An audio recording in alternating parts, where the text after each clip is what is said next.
Everybody, welcome to the Dog Trainer Stop Book. I'm your host, John Clawson. Today we have a really special episode that hopefully won't get too emotional, but I'm sure will a little bit. And that is knowing when it's time to say goodbye to your best friend and the grieving process that comes after. And I would even say not just after, but when you actually find out time is getting to a close and coming short. I have a really special guest that's joining me, good friend of mine, and I'm just going to keep it short and sweet and give her welcome introduction, and that is Amanda Anderson, all the way from Staten Island, New York, owner of Ring and Run Dog Walkers. So, Amanda, welcome. Thanks for your time, homie. Tell us a little bit about you and what you do and where you got that cool rockin' name from. Johnny boy, thank you for inviting me to do this, even though it's not the most lighthearted episode at all that you're going to have, I would imagine. I don't know how I got chosen, I should say, for this, but I'm sure you're going to tell us. But a quick introduction is we're a dog training and dog walking business out of Staten Island, New York. The name came from a band label that I made up so that we looked more official. I said, we're with Ring and Run Records, and it's something that has stuck with me forever. A second band I was in kept it. It's just a name I always wanted because I feel like it really does embody who we are. Like, if you follow us on Instagram or if you're friends with us in real life, we like to have fun, wise guys. Everything's about having a good time. And Ring and Run is one of the best games ever. So that name kind of just stuck, and it'll probably stick in any endeavor that I move on after this as well. There'll always be a place for some type of Ring and Run nonsense in my life. That's it. I'm not going to waste time. I feel like Nonsense. This episode. Love it. That's awesome, Amanda. I love that. And that is just who you are. You're an expressive person. I just want to say, we'll say it again at the end. Make sure you follow Ring and Run Dog Walkers on IG and Facebook as well. Thanks. But you just said before, how did you get chosen for this episode? It was just something that I saw on your Instagram that spoke to me. And it was that post that really hit home. That was super raw and real, and it wasn't sugar-coated, which is probably controversial for some people, but also something that's rare. And I felt like it needed to be said that way. And a few years ago, I probably been like, oh man, she's kind of being a dick, but really though, that reason over emotion is something that will, hopefully be able to give us a good perspective on how to make a good decision. And I want to ask you, first and foremost, what experiences or past mistakes got you to this point to feel that way with what you shared in that post? That, all right, what I did before didn't feel good, and this is how I feel now. That is it. This is gonna be rough. So my first dog was an American Bulldog. That was my heart dog. I was like a kid. My first dog out of my house alone, you know what I mean? Like, I've had dogs growing up, but that was my first dog, as I'm doing air quotes, as a grown up.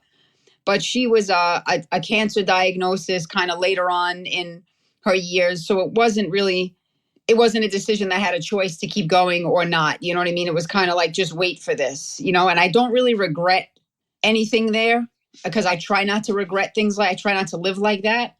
But the biggest thing with, Bella, the one that I made the post about, is I've had the unfortunate experience of watching human beings that can speak and can tell you what they're going through, go through that and expire right in front of you. And that is a shitty thing to go through. But like everything else, you get better through practice, and you learn patterns, and you learn what the look is. And anybody that knows, I've been with a lot of people right before their last day. And I've told friends with their family members, I'm like, he's done. Like, your uncle's just a machine now. And I've seen the look when it's just a machine, because the body is so strong and it just keeps going. So the other experience is working with so many dogs, like clients, you know what I mean? Like, I can call to the week when a dog is done, because I learned what the look looks like. And I don't know if it's intuition or experience or a little bit of both. But the biggest thing with Bella was that dog was a champion. Like, she was just a dog. She was truly a dog, right? This dog did not want to be loved, to be pet. She wanted to do dog things, and that's it, right? And if it was a Frenchie hog, it would be a horrible decision, because he would love to be sick and carried around like a koala pig. Like, he'd love it. He'd be like, okay, I'm okay being sick. That wasn't Bella. So the minute I saw her not wanting to do those things anymore. I knew that it was time. And one of the things, and this isn't meant to be like a Debbie Downer post. Like we spoke beforehand, and this is to help people. And like you said, move like reason over emotion. And one of the things that I said from the beginning was so that I couldn't waffle, because people waffle. And I've had this conversation with friends like, don't waffle when the vet comes over. Your dog's going to have a burst of energy and you're going to say, oh, it's not time. But when you see the look, you know. One of the metrics that I used was when my dog can no longer do 2 of her 3 favorite things, she's not living a good dog life anymore, right?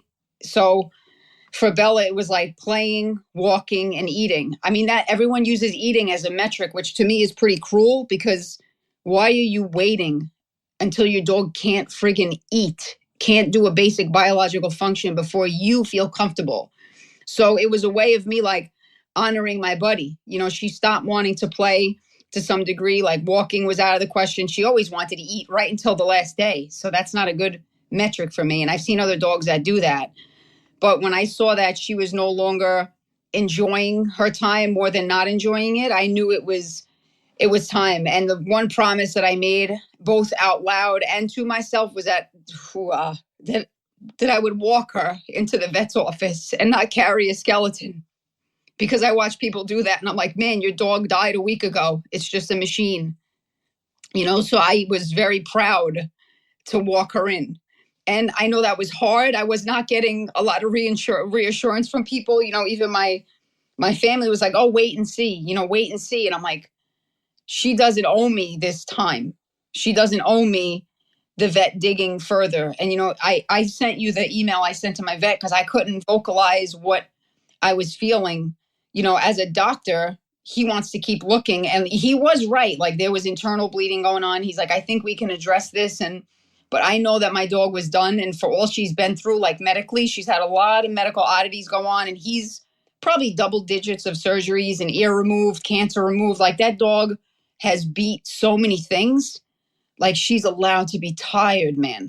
Like, I'm like, I know you're tired and I'll do this for you, not to you, because you're not doing it to your dog. You're doing it for them. It's for me, it was the last thank you for a life of like feeling safe and protected and fun. And she got me into this whole dog game, So that's the last way to say thank you, was like, I'll let you go, homie.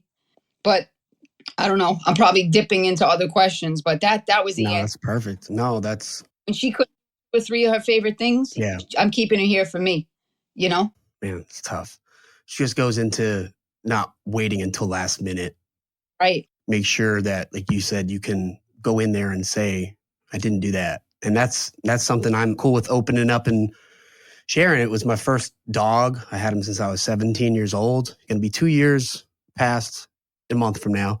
And that's exactly the stuff that I did. I waited until last minute and I had a lot of guilt. And that's not to say he didn't have a great life, 95%. And that's helped me, all right, compartmentalize a little bit. Like, yeah, you messed up there.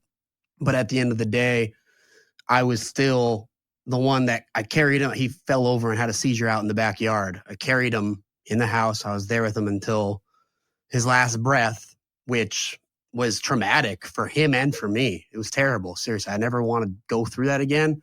And what was so hard is he was so driven to just type of dog he was, to play, to go and run and be. He was so driven. So it was so hard for me because I'm like, this dog just ran up maybe not ran up, walked up 15 steps yesterday. But just because he did that and would eat food, that was my reasoning, was, oh, he's good. He wasn't good. He looked terrible, for being, if we're being honest. And same situation. My family was like, nah, he's good. He's good.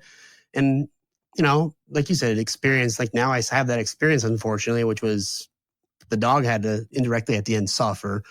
And yeah, it just makes me think, wow, now I need to know how to look at things going forward with my next time I do this. And that's unfortunately going to be with my one that I had since I was 18, who's going on 15 or 16 years old, but she's a little easier to read. But you know what I'm saying? It's just tough. And it's not to, like, people listening to this, we've all been there. We're not trying to put you down that you were a bad dog owner if you did do this stuff, because I did it too. And I know I'm a damn good dog owner and I love that dog with all my heart. But you have to have real conversations with yourself so that you can do better for next time. And that's like everything with life. And you know what? Like, to put your mind at ease, because this is what I always think when people say that, like, you're remembering that last moment because you never got a chance to reconcile. And if we're being honest, we got into this business because we fucked up a lot. But you had the next play session and you had stuff to go do, right? And your dog always forgave you. Always. They were ready. They were down to play again, down to walk again. Like, yeah, no worries. You're like, oh my God, why did I do that? I confused the hell out of that dog. And they don't care. I don't think they carry things like that with them into the afterlife. They're too good. Like, they're too pure. Yeah. You know what I mean? So that's your, like, let it go, man. You know what I mean? You know, you gave that dog a good life, but you touched on something like, almost like we're not trying to beat people up, just having a plan. And I really feel like not planning, like not preparing a plan is planning to fail. Yeah. You're planning to fail if you don't have a plan in place. And I think we're kind of dipping into, I think we had a section that I'm looking now, resources and talk to your vet, but we get a lot, and not from clients or anything, but I guess it's like the Facebook community, and then people reach out to us. But so many people reach out and say, does anyone have someone that'll come to the house and put a dog down? My vet doesn't have availability till Wednesday.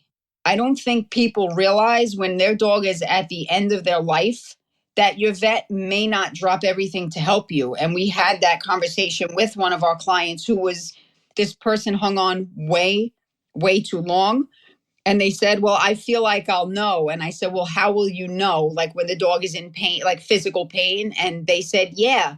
And I didn't want to beat them up and say, why would you wait for that? So I said, okay, did you speak to your vet in case she wakes up at 1 a.m. screaming and your vet doesn't open till 9? And they said, I didn't think of that. I said, well, I would give them a call. And if they're not willing to come to your house within 20 minutes, then it's going to be the most excruciating 8 hours of your life. Yeah. You know what I mean? And they started to think about that heavily. And that goes down to having a good relationship with your vet. And I know people feel like you just go there and spend money and they're ripping you off and everything's so expensive. But a good relationship with your vet is worth its weight in friggin' gold, like truly worth its weight in gold. I can't say enough good things. Even at the end when my vet was still pushing, and I know it was pushing to help my dog, but mentally it was going against everything I wanted to do. And I was having a hard enough time. And I'm like, dude, I don't want to do anything else. You know what I mean? And he has to, because that's his job. You know, he's diagnosing all these things. But I can't tell you how many times, like, I've sent an email and got answers about clients, how they've pushed emergencies out of the way. Like, this is somebody you need to keep a good relationship with. And I feel like they need a little more credit. And if you don't like your vet, that's not the vet's problem. That's your problem. Like, you wouldn't do that to your kid, keep going to a jerk doctor. Yeah. Like, don't do it with a veterinarian. Find another one, you know? Yeah. And going off that, I just want to shout out my vet, Dr. Hannah. She saved both of my dogs multiple times, especially my one that's 16 now. I was very hesitant on the second surgery, but she had confidence and she got a lump removed, and she's lived almost a year and a half since that. And I think we're going to have a 2-year anniversary on her spleen removal surgery too, which went in as a dental. And she goes, hey, she does her due diligence. Like, this dog was under anesthesia, so her abdomen was soft. She felt up her abdomen. She's like, hey, something's going on. Do I have your okay to check it? I'm like, yeah. She's like, yeah, growth. That spleen exploded as they pulled it out. That is nuts. And honestly, I was like, oh, should I have done this? Like, hell yeah, that dog is my main girl. Like, she's still here. I am so grateful to her. And it's, yep. I'm just blessed, seriously, because I've known her, my vet, since I was in my teens, and that's all. Really good person. They're not doing it to make money. You know, that's not why they went to vet school for 8+ years. They can go to school for so many other things for 8+ years and make way more money. They're not there to rob you. They're trying to make a decent living at the end of the day. But yeah, it's just having that kind of relationship. I'm very blessed. I'm very lucky that, and when, like you said about the plan thing, she always told me, like, hey, if you need to reach out to me, as long as I'm in the area the day before, the day of even, I got you. Which, you know, not everybody will have that luxury, but just felt very blessed and lucky to have that. And it's super important to establish a good relationship. And a lot of that goes hand in hand with just having good care for your dog. You'll also be able to stay on top of things. You get won't go too far into it, you get your yearly blood works done and all that good stuff. Your vet will be more willing to work with you. Yeah. If you're consistent on your end as a dog owner, if you're not there for 3 years and you reach out to them the day before, I was like, hey, I know I haven't been there in 3 years. Can you come out today? Maybe some would, but your chances of success are a lot higher if you're a consistent client, which is better for everybody. How about instead of spending $50 on a Christmas gift for a family member that you don't even like, just send cookies to the vet's office. Like that 100%. really far. It really does.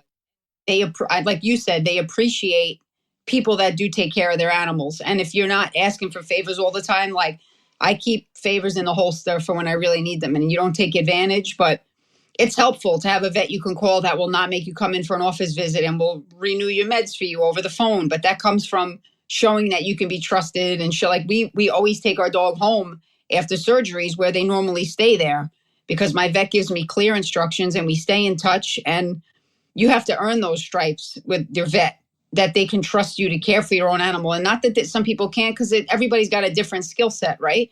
But that relationship can be built. And if you're not a person that develops good relationships, like send your significant other in there, send your kid in there, you know what I mean? Or just let them know they're appreciated is a very good start. And work on yourself so you can have relationships with people. But you said something, and I was looking down our list, and you said something about, you said it's like your main girl. And I forgot what you said that made me think of the breed.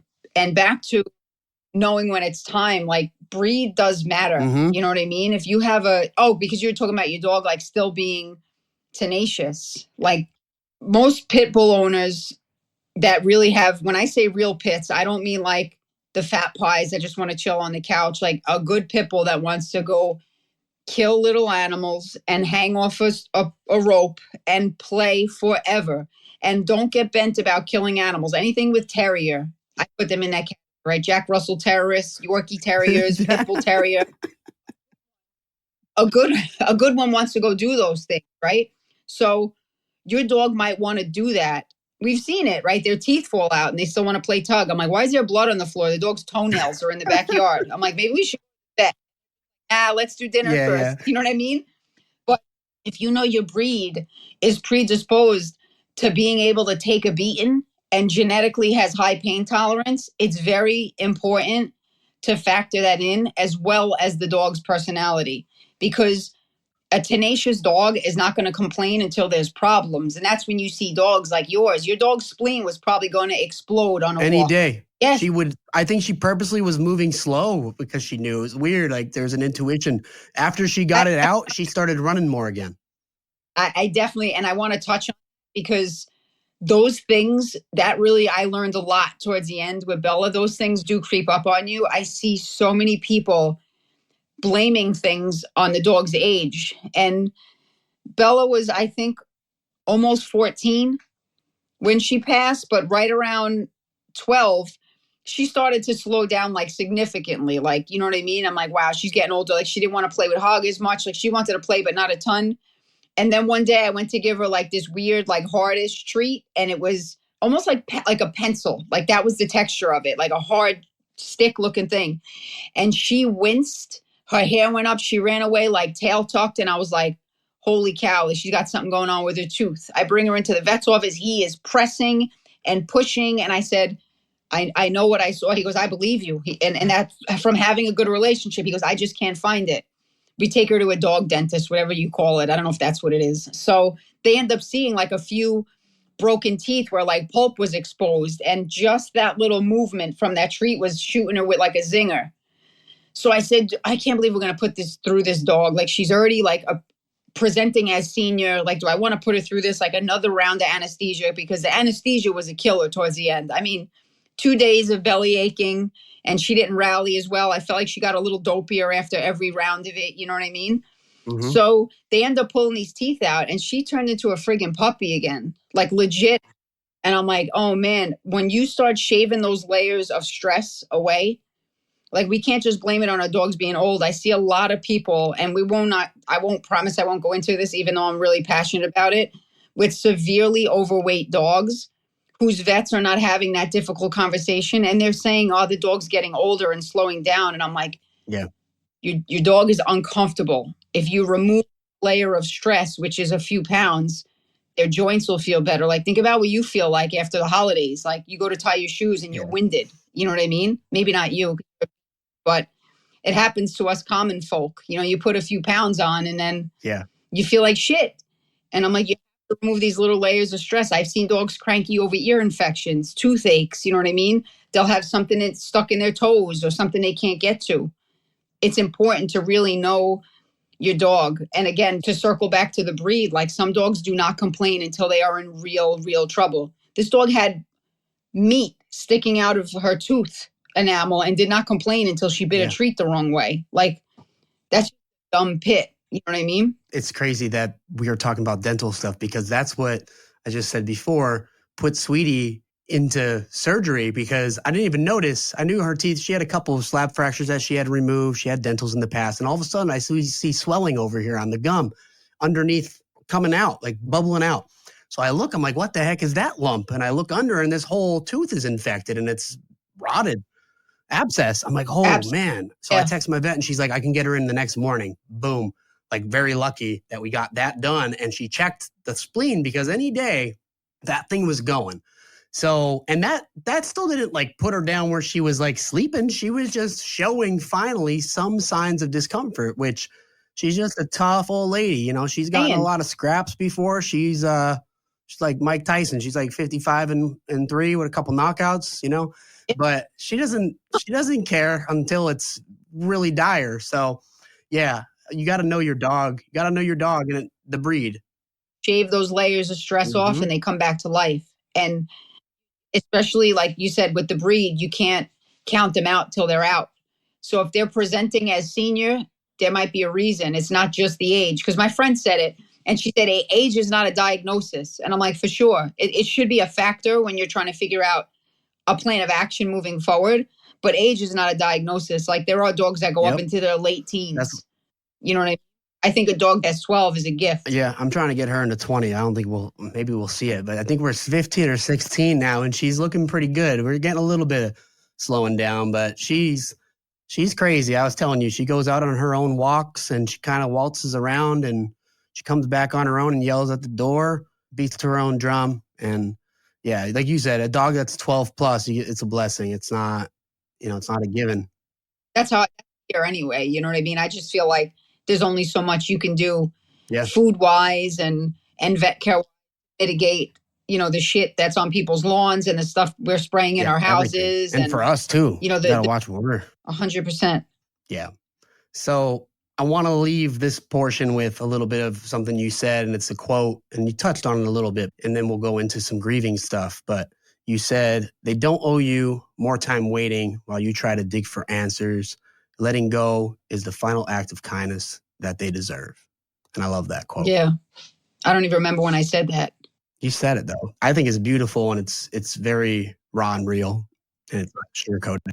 That's how I feel. Like, when people say they'll know and it's time, like, if your dog can no longer get up, you waited too long. You know what I mean? And this is not, let it go. If you're going through this, and this is the problem I have, is I always want to be real. And you know me, like, I really quote things, but I do take feelings into consideration. There's a lot of things I don't do because I can think of a specific person it's going to upset. And I feel like, to protect that one person's feelings, I'm denying what I think is a valuable education for potentially however many eyeballs look at our Instagram account or our social media or we converse with. But that's how I started to feel with Bella, as my own family members and my vet was like, okay, well, we're going to do this. Once there was like not a medication answer, because like I said, this dog has conquered everything. I'm not kidding. She's had some weird shit. Like, we still went through several tests for, they ended up just deductive reasoning, figuring out what cancer she had. No, we don't know. Send out another panel. No, we don't know. My vet's like, I've never seen this where we tested 5 times and we still don't know. The cancer in her ear, well, only cats get this. We don't know why she has this kind of cancer. Like, just everything was weird. But I use the same guy for that reason. Like, he cares and he knows his patient. That's why I don't recommend anybody switch around with vets, because he also, the other thing with, while it's on my brain, with developing a good relationship, he knew that one visit, she was particularly spry. He's like, she was full of herself today. I said, what did she do? Like, did she try to bite you guys or something? He goes, no, nothing like that. But she didn't want to be here, where he knows she's normally pretty easygoing. So we both kind of knew intuitively something was going on, even though we couldn't like pinpoint it yet. But when he was sending me, like I said, I couldn't vocalize there because I knew I was going to lose it. Because it's a hard thing to say to somebody like, nah, I want to kill my dog. Like, I'm good. Yeah. Can you just kill her for me? Yeah. You know what I mean? He wasn't picking up what I was putting down. And it just hit me like, he goes, well, there are a few things we could do. And I'm like, in my head, I'm like, she doesn't owe me that. Like, she doesn't owe me waiting for the answer. I could tell she was done. And I can see in her eyes that she was starting to leave. And the best way I can describe it, like I say, because I've seen it with humans, they just become a machine until their very strong body fails. So for the sake of sounding woo-woo, I knew her soul was leaving. You know what I mean? I knew it. Intuitively, I knew it with everything in me that she was leaving. And I'm like, I'm doing a disservice by prolonging this and potentially not keeping my promise to walk her in. Yeah. So she didn't, I owed her a peace. 100%. And you're making me think of a bunch of stuff. I don't want to sound too crazy, but I definitely want to talk about it. And the sense that you knew her soul was leaving, it just makes me think about my situation and how I held on for so long. Even it's tough, but after the fact that he passed, I was just distraught. And it's obviously going to come to blaming yourself, the sadness and all that stuff is natural. But my big thing was I couldn't get closure because I felt guilty. And we'll talk about woo-woo stuff, but it's just, I put so much time into him and so much of my love at the end of the day. And I know I did. And that's where I can sleep at night. And I learned how to do subcutaneous fluids. My vet taught me how to do subcutaneous fluids for a year.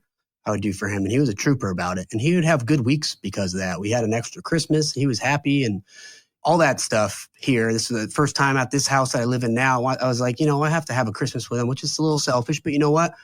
I don't regret it. But what I want to say is what's really crazy to me is I wasn't really obviously logically thinking, but I was thinking to myself, all right, how can I get closure? I know your partner, Patty Ann, is I believe a Reiki master. Yeah. And I found a friend of mine that I've done Reiki with prior, who's done Reiki on me, and I've made music with her, blah, blah, long story short. But I went and searched for another session. And the session I had after his death was profound to me. It was really profound, honestly. And it was nothing like I've ever experienced before during Reiki, any other time before and after that. It was nowhere near. And I don't think I'll ever get that again. And it basically, without words, it just felt like there was a agreement that he was holding on for me. I wasn't letting go. And there was an unspoken agreement that he showed me where he was going without even seeing pictures. It was just this interconnected thing. And I was like, all right, it's cool. And there was like closure after that. And people might think this is crazy, but you know what? I really don't care. And it's the truth. It was something that I knew then that I let his spirit go and he had closure. He had closure. And my therapy was for that. And part of my grieving process was getting into Reiki and tapping in to my spiritual side. And I think for anybody, is a healthy thing. It doesn't matter if you're religious or Reiki or whatever kind of religion you want to pick. It's good to have a spiritual side and to be able to meditate even. All those things are what I started to do. And that indirectly, the person that did Reiki on me, that's how I met the love of my life, because we did a sound bath with that same person and she teaches yoga with her now, but we did a sound bath together and I never did anything like that. But it was like, because it's legit. Yeah. Because I was able to finally let go. I had room in my heart to love someone new. It's just crazy. So indirectly, I feel like that whole experience sent this person in my life. So I know I went on a tangent, but no, it's good. It's not pushing anybody to try Reiki or anything. I got my level 1 certification. I think it's really cool. Ew. And my girlfriend went for level 2, but I think it's really cool. I don't know if I ever want to practice it, go for a master or whatever, but it's really good for you to try other things and open up your heart, open up your mind, open up your soul. And since then, I've gone in so many different directions with all my crazy life stuff. But yeah, that experience was just like mind blowing. You know what? It's like to go into that woo-woo stuff again. I did it. I had it done once, right? And I woke up I didn't realize the message till after I calmed down. You know, when you wake up from dreams and they seem so real, then it's like laughable the next morning. Like up and I was like, what the fuck did you do to me? Like I was crying. And then once I was relaxed, I'm like, whoa, like my answer was right there. I just couldn't get through the emotion to see. It was written down, but I know there's like religions that don't believe in this stuff. And this actually made me like, I am not a religious person, but I'm a spiritual person, right? Not somebody that thinks everybody should sit in a room and like, that's where you get, like, I really feel like going to church doesn't make you a Christian any more than a fucking sitting in a garage makes you a car. Yeah. You know what I mean? Like, you gotta walk the walk. You know what I mean? But this and that people should, like you're saying, I'm not telling you what to do it. You should do it because there's a lot of our minds that we're not like tapping into.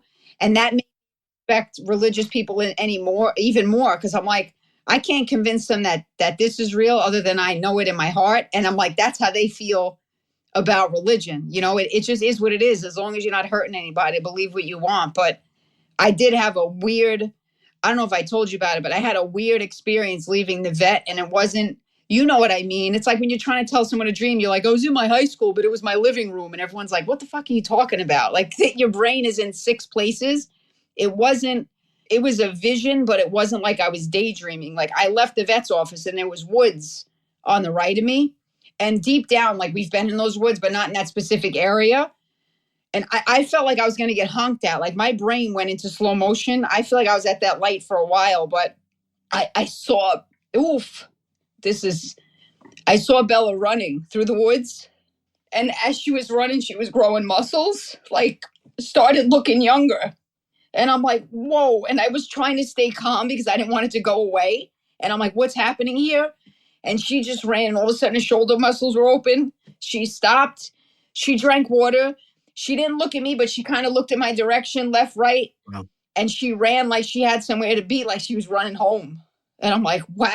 It was pretty cool. Like she was healthy. Yep. I watched her healthy. Man.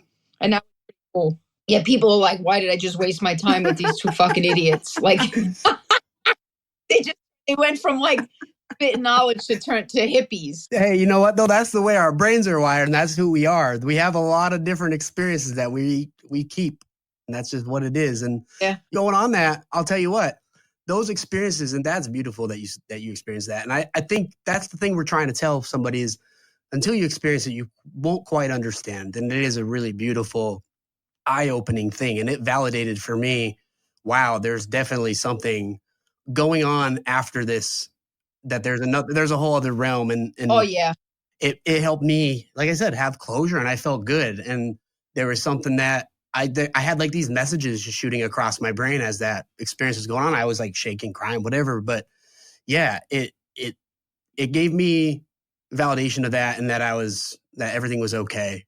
And when you listen back, you'll hear me stutter step around it. I said, I don't think they carry that with them. That unhippie version of saying they don't bring that into their next life. Yeah, he wasn't worried about none of that. He's like, yo, I'm going up here and this is where I'm at. Yeah. And I was like, wow, that's pretty cool. You go there, and I'm gonna, and like we kind of almost felt like a warm embrace. And that was whew, and I was like, whoa. Right. And like that stuff's true. This isn't like, I think that something happens after this. Like I know factually that it does, and I can't explain it. Like I've seen it, you know what I mean? I've seen the conversations with people from the other side, but I don't think pets are absolved from that. You know what I mean? So these little things, take them, you know what I mean? And they will hit you. And I think if your bond was strong enough, and if they just want to say what's up one day, they will. 100%. Yeah. That dog inspired me to write music, songs that I never even thought I can do. Yeah. I had met you when you were going through that. And I knew the second I saw you, I was like, this guy's cool. Like some people, I just look at them and I'm like, I know we're going to like, yeah. No, and then you know what? We did like a mentorship, and then we spent time. I said, you want to know if you like someone, sit in a fucking car in traffic with them. Like you'll figure out deal with them or not. But that was rough to watch you go through it. And then you had that song, and I was like, what's this guy's problem? Yeah. Like, I'm ruined. Like I said, like dropped a bomb by sending it to everybody. And I was like, whoa. That song helped me a lot though, honestly. It was hard to listen to, but it helped me a lot. It made me feel better at the I end bet. after I listened to That's it like 300 times or so. Ended up feeling like happiness and pride. that is going to help people. Like, I know you told me we're going to keep an eye on time because we could both babble and we don't want to scare people. We got 8-9 minutes. Yeah. I'm going to shamelessly plug because you're doing this on the free version of this app right now, right? Because you just started. So I'll shamelessly plug. Go over to Clawson's Instagram. Go drop a donation if you want. This stuff costs money to edit these videos after, whether we stopped because we were crying or somebody got a phone call and it got frozen. So he pays money to get these edited, you know? So what is the Instagram handle? It's the Dog Trainer Stop Book. And I'm going to say it in New York, the Dog Trainer's Thought Book. It's not thought saying it. It's the Dog Trainer's Thought. Like you're thinking things, the Dog Trainer's Thought Book. But we'll put it up. But how did you want to wrap up? Just wanted to really say people that are going to have to deal with this stuff and it's inevitable and it's hard. Yeah. Don't blame yourself, Juan. Really try to compartmentalize the good times, no matter how you approach the situation, whether it be similar to the first time I did it or if you're more experienced and went more in where Amanda's at with making that decision. Don't be hard on yourself. Try not to be hard on yourself. But there's going to be a time that you have clarity and closure. It just depends on how long and how you get there. And like I said, for me, it was meditating, Reiki, musically, working on myself too. All that stuff helped me get to the point where I am now. And don't blame your vet is probably the biggest thing. Like we talked about it before. Don't blame your vet. And this is another post reference of Amanda. Be kind. People are trying, especially your veterinarian. They're trying their best.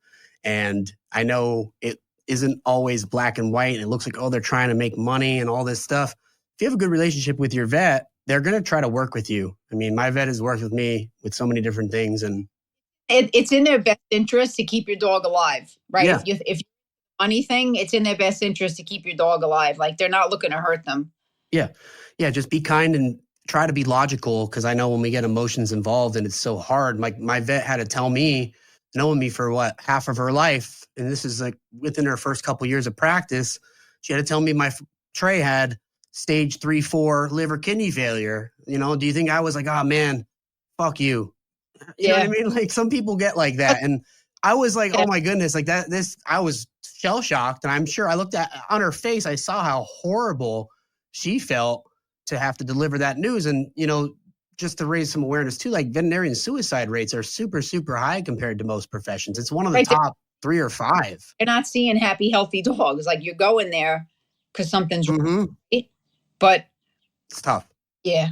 My closing statement would be do this for your dog. And if you don't think you can, find someone who can. I was pretty adamant the second time around because of the woo-woo stuff and just energy in general, right? Like dogs don't know why you're upset. They don't know that it's not their fault. They don't know anything. And I remember, and I was mean about it to a degree. I said to Patty, and if you're going to blubber, don't come in here. Like, I don't want this dog going, what's wrong? What's the matter, guys? Like a dog does wonder. They just feel energies off. And normally when we're in there, we're laughing or like, even when something's wrong, we're talking with it. Like we love the vet techs. We love our vet. You know, it's somber as hell. Like he ran out of there. You know what I mean? Like he was to see him tearing up was rough. You know what I mean?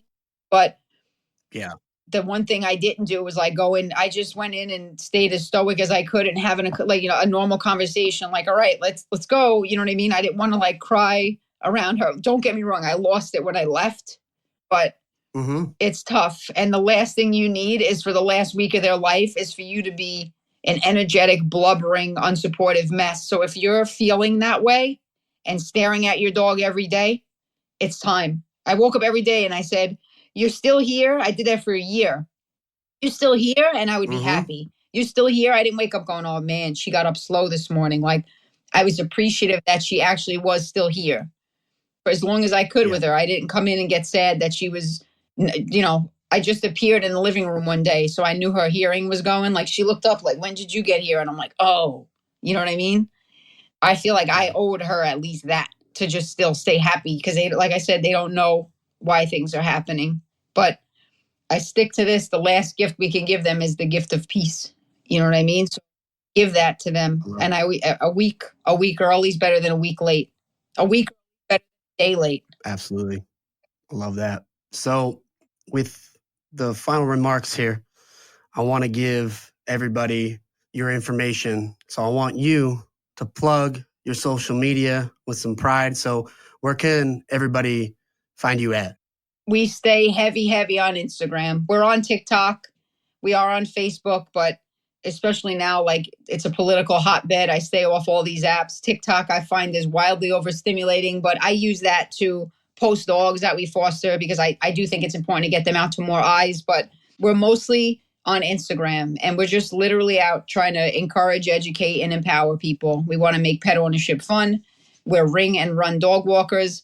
Give us a follow. We have a subscription page out now. It's $5 a month. We'll let you in on a trial for free. If it's something you think you like, you stay. If you don't, you bounce.